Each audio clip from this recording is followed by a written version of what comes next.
Hello मित्रांनो, शुभ संध्याकाळ. आता झाले संध्याकाळ सॅटर्डेची आणि आम्ही निघालो आहे बाहेर. आता कॅनडासारख्या ठिकाणी आहे ना, कसं असतं की थंडीचे दिवस खूप जास्त असतात. अशा वेळेस बाहेर मुलांना घेऊन जाणं सेफ नसतं आणि बाहेर पण वातावरण खूप गार असतं. मग अशा ठिकाणी पॅरेंट्स आहेत ना, most of the time indoor play area आहे ना, तिथे घेऊन जातात. तर आजही आम्ही इथे आमच्या घराच्या जवळ ओ माय लँड म्हणून आहे, आम्ही तिथे आलेलो आहोत. इथे बऱ्याचशा मुलांसाठी आहे ना ॲक्टिव्हिटीज असतात. अशा या प्ले झोनमध्ये आहे ना, प्रत्येक वयोगटातील लहान लहान मुलांच्या वेगवेगळ्या ॲक्टिव्हिटीज असतात एकत्र.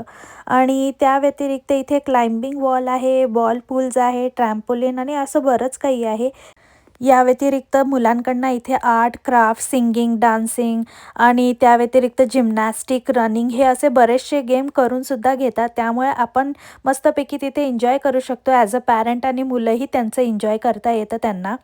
आणि हे जे इंडोर प्ले एरिया असतात ना, हे विंटरच्या वेळेस भरपूर चालतात. कारण की लहान मुलांना बाहेर जाता येत नाही. त्यामुळे त्यांचा इथे छान असा वेळ जातो आणि पॅरेंट्स पण खुश आणि मुलं पण खुश होऊन जातात.